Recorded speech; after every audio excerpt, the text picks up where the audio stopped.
जय छठ मैया भाई लोग। तो छठ की हार्दिक शुभकामनाएं आपके फैमिली वाले को भी। तो इस ब्लॉग में हम पूरी अच्छी तरह से छठ पूजा को कवर करने वाले हैं। और जो भाई लोग घर से बाहर रहते हैं और इस बार छठ पूजा में नहीं आ पाए हैं तो उनके लिए ये वीडियो स्पेशल रहेगा, क्योंकि इस वीडियो में अच्छी तरह से पूरा छठ पूजा को दिखाएंगे, जिससे उनको महसूस नहीं होगा कि इस बार हम छठ पे नहीं गए, उनका फीलिंग सेट नहीं होगा, उनका चेहरे पे स्माइल हमेशा बनी रहेगी। इसलिए मैं इस वीडियो को बना रहा हूँ। जय छठ मैया भाई लोग। तो सबसे पहले सुबह सुबह हम सब घाट पे आते हैं और घाट का हालत देख के बहुत ही बुरा लगता है, तो हम सब लग जाते हैं काम करने में, क्योंकि सफाई जब तक नहीं करेंगे तब तक यहाँ घाट से जाने में कोई फ़ायदा नहीं है। कुछ घंटों के मेहनत मशक्क़त के बाद हमारा जो घाट था वो देखने को ऐसा लगने लगा, और आप लोग भी देख लिया और कमेंट में जय छठी मैया के लिख के जाए।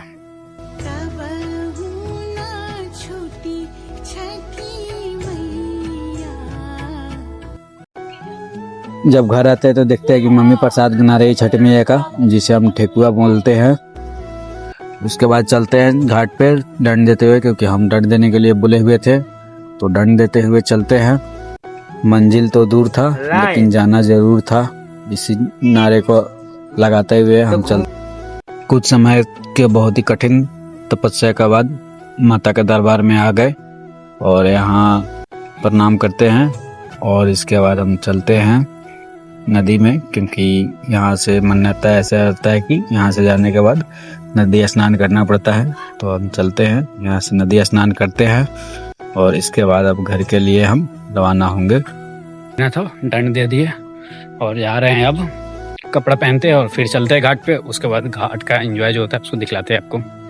तो भाई लोग, जो हमें दंड देना था वो मैं दंड दे दिया, और इसके बाद चलते हैं अब घाट का आनंद लेते हैं। और घाट पे कैसे कैसे पूजा होता है, क्या क्या होता है, ये आपको भी दिखलाते हैं और हम भी देखते हैं, क्योंकि हमें भी 2 साल बाद वो ये मौका मिला है। ठीक है। जब घाट पे आते हैं तो फिर माता रानी को प्रणाम करने को बोलते हैं, तो चलते हैं माता रानी को प्रणाम करते हैं, और उसके बाद आगे का आप दिखाते हैं आपको कैसे कैसे दिन कट रहा है। जब बच्चे पटाखे फोड़ रहे थे तो उसी पटाखे से ये आग लग गई, बट इसमें किसी चीज़ का कोई नुकसान नहीं हुआ।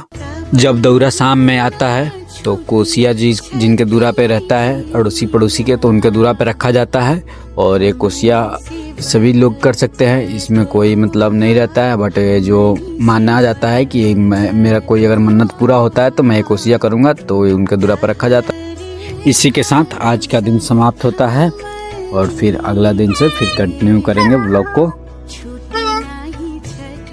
और फिर से अगले दिन तैयार होकर के और दौरा को तैयार करके घाट के लिए निकलते हैं और घाट पे चलते हैं। फाइनली हम सब घाट पे आ गए, और घाट पे आने के बाद सबसे पहले माता रानी के पास में अपना हाजिरी लगाते हैं।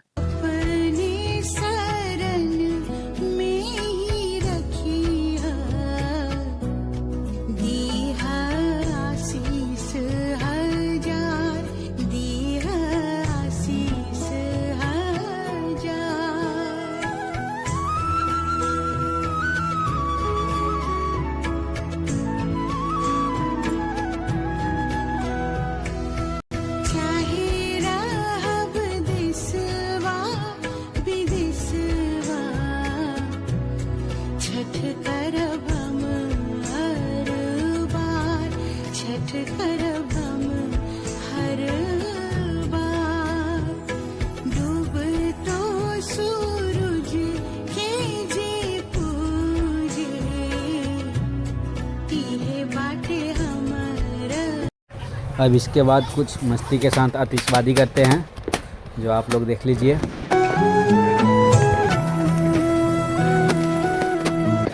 इसके बाद कुछ बच्चों के साथ में मस्ती करते हैं और अपना बचपन भी याद करते हैं। अपनी शरण में ही रखिया, दीहा आशीष हजार, दीहा आशीष हजार। और इसके बाद हम सब घर निकलते हैं, क्योंकि घर पे खाने जो बनाना है, मम्मी आज व्रत की है इसलिए हमें खाना बनाना पड़ेगा आज। उसके बाद घाट पे सूर्य दर्शन दिए तो सभी लोगों अर्घ देना चालू कर दिए। अर्घ देने के बाद जो पूजा की समाप्ति होती है, इसके बाद जो दौरा होता है घर लेके आया जाता है। जब तक हम घर पे खाना बनाना चालू कर देते हैं, और खाने में आज बनेगा दाल चावल और पकोड़े।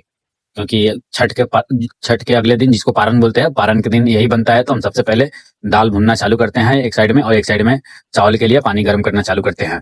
इसके बाद चावल में चावल और दाल में दाल मिक्स करके अच्छी तरह से तेल और मसाले इसके डालते हैं। इसके बाद पकौड़े बनाने के लिए जो गोभी होते हैं उसे गर्म पानी में डालते हैं, और एक साइड में मसाला बनाना चालू करते हैं, जो पकौड़े बनाने के लिए जो मसाले बनते हैं। और फाइनली हमारा पकौड़ा तलना चालू हो गया। बहुत मेहनत के बाद दाल चावल और पकौड़े बन के तैयार हो गए, और माता जी भी आ गई हैं। तो चलो इनको खाना देते हैं, और माता जी को खाने देते हैं। जय छठ मैया।